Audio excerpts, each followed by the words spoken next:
తిరుపతి, తర్వాత రాజమహేంద్రవరంలో మా బ్లడ్ బ్యాంక్స్ ఉన్నాయి. ఈ తప్పకుండా ఈ బ్లడ్ బ్యాంక్స్ ఉండే ఈ సెంటర్స్లో తప్పకుండా ఈ థాలసీమియా సెంటర్స్ మేము ముందుకు తీసుకెళ్తాం. అదే కాకుండా ఏ డిస్ట్రిక్ట్లో, ఏ నియోజకవర్గంలో, ఏ స్టేట్లో ఇది అవసరమో తప్పకుండా ఆ స్టేట్లో ఈ థాలసీమియా సెంటర్స్ అనేది మేము ఎస్టాబ్లిష్ చేస్తామండి.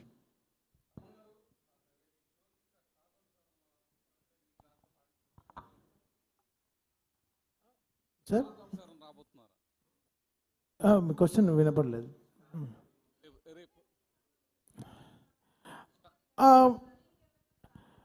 లేదండి, మా సింగర్స్ అందరూ స్టార్సే అండి. సో వాళ్ళందరూ చాలా గట్టిగా చేయబోతున్నారు. బట్ అందరు స్టార్స్ సాంగ్స్ అయితే పాడతాం. సో అంతే. సో బికాస్ ఇక్కడ స్టార్స్ ఎవరు ఉన్నారు? మా మ్యామ్ ఉన్నారు, పెద్ద స్టార్. చంద్రబాబు నాయుడు గారు ఉన్నారు, ఇంకా పెద్ద స్టార్. సో వీళ్ళందరూ ఉన్నారు. బాలకృష్ణ గారు వస్తున్నారు. So it's going to be one of biggest shows అండి ఎవర్ విజయవాడ విట్నెస్డ్. ట్రస్ట్ ఆధ్వర్యంలో తలసేమియా కోసం చేస్తున్నారు ఈ ఈవెంట్. ఈ ఒక్క ఈవెంట్తోనే అయిపోతుందా, లేకపోతే కంటిన్యూస్గా ఇలాంటి డిసీజెస్ కోసం ఏమైనా కంటిన్యూస్ ప్రోగ్రామ్స్ చేస్తారా? ఇట్లా స్టార్స్ సపోర్ట్ తీసుకుని వెళ్ళడం వల్ల కొంత పబ్లిక్లో కూడా కొంత అవేర్నెస్ పెరిగే అవకాశం ఉంటుంది. ఫ్యూచర్లో ఇంకేదన్నా ప్లాన్స్ ఉన్నాయా ట్రస్ట్ నుంచి చేస్తున్న కార్యక్రమాలు? ఇక్కడితోనే ఆగిపోదు. ఈ కార్యక్రమం ప్రతి సంవత్సరం ఏదో ఒక విధంగా పెద్దగా మేము తప్పకుండా ఇట్లానే మేము ముందుకు తీసుకెళ్తాం. ఎందుకంటే దీంతో వచ్చిన ఫండ్స్ తిరిగి సమాజానికి ఉపయోగపడేలాగా ఎన్టీఆర్ మెమోరియల్ ట్రస్ట్ తప్పకుండా ముందుకు తీసుకెళ్తుంది. And we will continue having every year ఏదో ఒక ప్రోగ్రామ్, పెద్ద ప్రోగ్రాము మేము చేయాలని నిర్ణయించుకున్నాము. అమన్ గారు, మీ షో అనగానే కొంచెం ఇంట్రెస్టింగ్గా వెరైటీగా ఉంటాయి. ఈ రోజు అంటే విజయవాడలో జరిగే కార్యక్రమం కోసం ఏమైనా స్పెషల్గా డిజైన్ చేయడం కానీ, లేదా స్పెషల్ సాంగ్స్ ఏమైనా చేయడం కానీ? అంటే డోంట్ టెల్, ఇప్పుడే చెప్పారంటే ఎవరు షోకి రా, అంత సీక్రెట్గా ఉంచి. అదే చాలా పొలిటికల్ నుంచి కొంచెం సెట్రికల్ క్వశ్చన్స్ కూడా వస్తున్నాయి. స్పెషల్గా అంటే ఏం లేదు. సంథింగ్ ఎవ్రీ షోకి, అంటే ఎవ్రీ సినిమాకి మనం ఎలా ఒక్కొక్క స్టెప్ తీసుకెళ్తామో, లాస్ట్ ప్రీవియస్ షో నుంచి ఈ షో ఎంత కొత్తగా చేయాలనేది, ఎంత ఫ్యూచరిస్టిక్గా షో చేయాలనేది ఆలోచిస్తున్నాం. But I think this show will be one of its kind డెఫినెట్గా.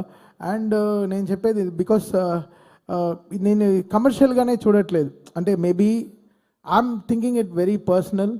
నా హార్ట్కి ఎంత హ్యాపీ చేయగలమో I'm doing it like that. So I'm just want to make my heart happy. So I'm not thinking నా దగ్గర ఏం క్యాల్కులేషన్స్ ఏం లేదు. I'm just going with so much of happiness to the stage. Thaman గారు, మీరు calculate చేస్తే you won't have agreed to do this. No ma'am. And so it's just going with crazy happiness. And మా team కూడా చాలా ఎక్సైట్మెంట్గా ఉన్నారు. Last 15 daysగా రాత్రి పగళ్ళు they are working very hard with the song lists and fireworks, stage shows and too much, and it's going to be really really big actually. Yeah. Yes. Balakrishna గారి performance ఉంటుందా? Performance Balakrishna గారు కూడా వస్తున్నారు అంటే పర్ఫార్మెన్స్ అంటే ఏం చేయాలి ఆయన చెప్పండి, నేను సార్ని అడుగుతాను. ఆయన పాడాలా? ట్రై చేస్తాను, డెఫినెట్గా ట్రై చేస్తాను. తమన్ గారు, మీరు అఖండ సినిమా చేశారు, అలాగే మొన్న డాకు మహారాజ్ చేశారు. ఆయనతో చేసిన జర్నీ మిమ్మల్ని ట్రస్ట్కు తీసుకొచ్చిందా, లేకపోతే ఈ ట్రస్ట్ మీద ఉన్నటువంటి వీళ్ళు చేస్తున్న సోషల్ సామాజిక బాధ్యతగా చేస్తున్నటువంటి ఈ కార్యక్రమాల పట్ల మీరు అట్రాక్ట్ అయ్యి మీరు ఈ కార్యక్రమాన్ని ఫ్రీగా చేస్తున్నారు? డెఫినెట్గా వీళ్ళు చేసే ఈ ట్రస్ట్ చేసే విషయంగా మాత్రమే అండి. ఇట్స్ వెరీ వెరీ ఇంపార్టెంట్ అండి. నేను చాలా డార్క్లో చాలా విషయాలు చేస్తాను ఫర్ ది ట్రస్ట్. అది బయట చెప్పుకోను. అది యాక్చువల్లీ నాకు అది చాలా ఐ ఫీల్ సో ఇది అయ్యో మనం ఇంత వీళ్ళకి చేస్తున్నాం అది చేస్తున్నాం నాకు చెప్పడం, మా వాళ్ళకు కూడా చెప్తాను ఎవరికి చెప్పొద్దు, మనం సైలెంట్గా చేయాలి అని ఆలోచిస్తాను. బట్ ఇది నాకు ఈ ట్రస్ట్ నుంచి నేను ఫస్ట్ చేసే షో అనమాట నా లైఫ్లోనే, నా క్యారియర్లోనే. సో ఇది నాకు పోస్ట్ కోవిడ్ అప్పుడు నేను మనప్పుడు మీకు స్పీచ్ ఇచ్చినప్పుడు పోస్ట్ కోవిడ్ నేను చాలా రెస్పాన్సిబుల్ అయిపోయాను. అంటే ఎవరు బాధపడుతున్నా చూడలేకపోతున్నాను, పెద్దవాళ్ళకి హెల్ప్ చేయాలనిపిస్తుంది, ఏదో ఓల్డ్ ఏజ్ హోమ్ కట్టాలనిపిస్తుంది ఫ్యూచర్లో, ఏదో కొన్ని డిఫరెంట్ అయిన థాట్స్ వస్తుంది లైఫ్లో, మంచి థాట్స్ వస్తున్నాయి. సో ఆ మేనిఫెస్టేషన్లో వచ్చిన ఈ ఆపర్చునిటీని నేను 1% కూడా వదులుకోకూడదు అనుకున్నాను. సో ఇది ఈ ట్రస్ట్ మూలంగా వీళ్ళు చేసే కార్యక్రమాలకి కలిగిన ఒక ఇంట్రెస్ట్ అండి. బాలయ్య గారి ఇన్స్పిరేషన్ కూడా ఉందండి అందులో. బాలయ్య గారు మాకు ఇన్స్పిరేషన్ కాదు.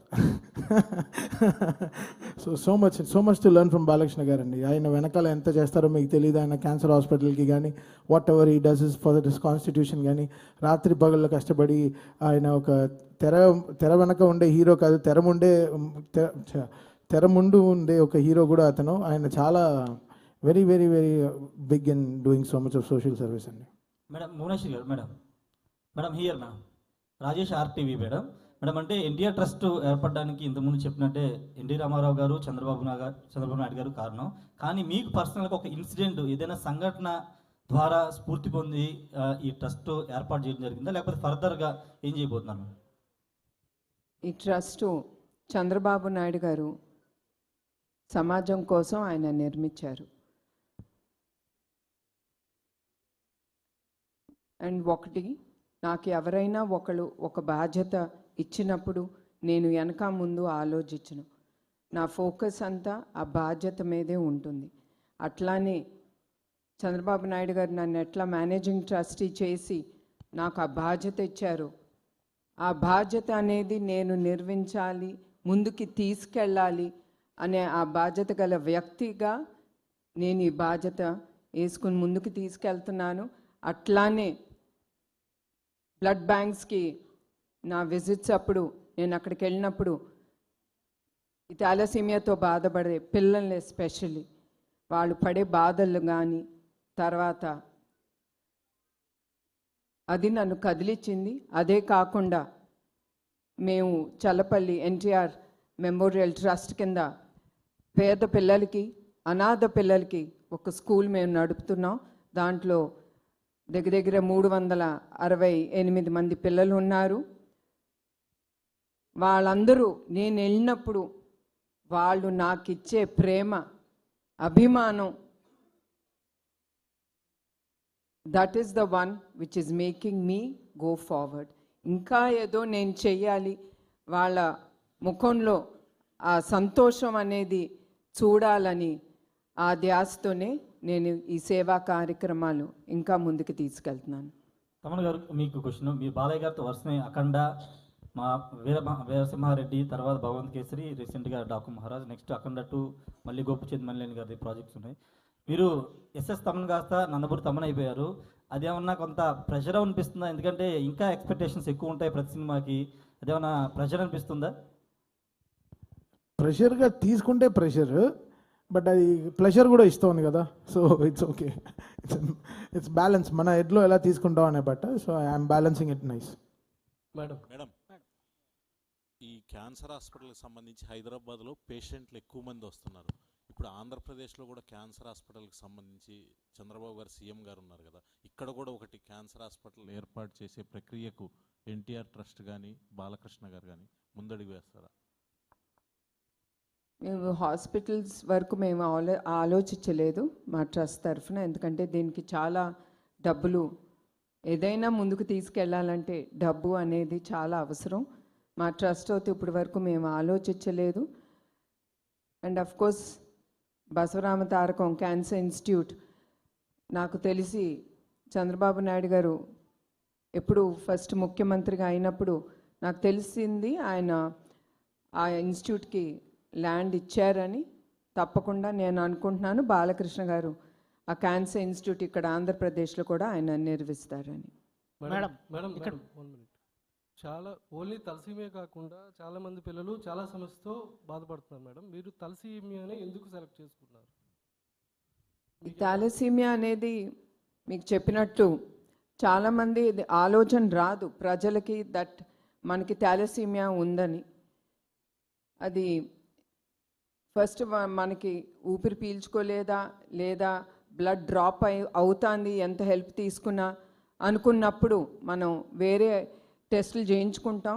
కానీ ప్రతి ఒక్కళ్ళు నేను కోరుతున్నాను, తప్పకుండా మీరు అందరూ ఇవన్నీ ఎదుర్కొనేటప్పుడు ఊపిరి కూడా తీసుకోలేని పరిస్థితికి వచ్చినప్పుడు మీరు అందరూ తప్పకుండా థాలసీమియాకి సెపరేట్ టెస్టులు ఉంటాయి, అవి మీరు తీసుకోవాలి.